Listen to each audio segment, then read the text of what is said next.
Now that's a bold statement.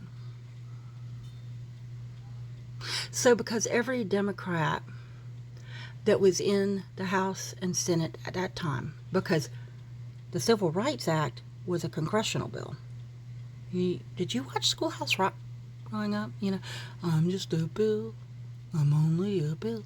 And I'm sitting here on Capitol Hill. Maybe not.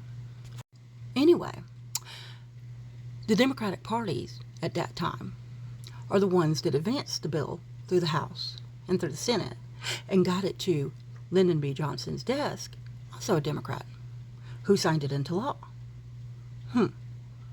But you think because every single Democrat at the time didn't sign that means that the party switch never happened? You see how asinine that sounds? Here's the thing. Y'all need to get out of this whole Republican versus Democrat fucking mindset anyway. You see, before the Civil War, the Republicans were seen as the progressive party, the liberal party. I know y'all hate that word. It scares the shit out of you. And the Democratic Party at that time was the conservative party. You know, the ones that started the Confederate War. The Civil War, excuse me. The ones that were part of the Confederacy. Remember that? Y'all wonder how easy it was to infiltrate the GOP. And it just amazes me because all they had to do was hold on to that white supremacy and refuse to let it go. And then the Dixiecrats and the Daughters of the Confederacy used that as a way to infiltrate the party and take you over. Lyndon B. Johnson, who signed the Civil Rights Act in the 1960s, by the way, he had a famous quote that stated, if you can convince the lowest white man that he is better than even the best colored man, he won't notice that you're picking his pockets. Hell, give him somebody to look down on, and he'll empty his pockets for you. Kind of ironic, isn't it? The party of the people who voted for Donald J. Trump not once, but twice because he says what he means and he means what he says. He hated the same people that you hate. Black people, brown people, indigenous people. So let me ask you this question. Who did you vote for? Because 90 million Americans that were registered to vote didn't even bother to do the bare minimum of being a citizen in this country, which is to participate in the democratic process of voting. Okay, they couldn't even be bothered to do that. If they would have all voted third party, we would have for the first time ever in our nation's history, had a third party candidate ascend to the presidency. But y'all just blew that whole thing right out of the water, didn't you?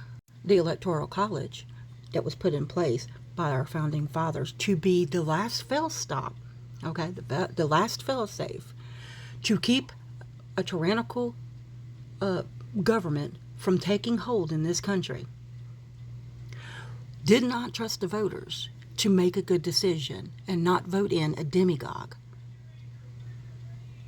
And instead of doing their constitutional duty, they voted in a demagogue. And now here we are. The denial portion of history is over. Okay? Doesn't matter if you believe it.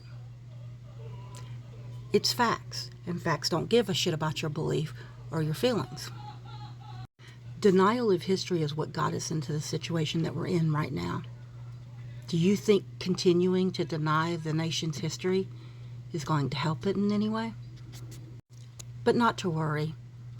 Those of us who actually learned from our history won't make the same mistakes next time. You see, when this is all said and done, and Trump is in prison where he belongs, and Elon's with him, and all the people who helped him destroy this country are in them prison cells, we won't make the same mistake.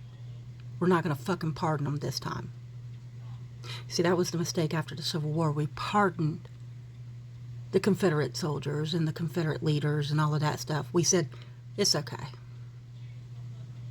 Instead of, branding them the traitors that they were.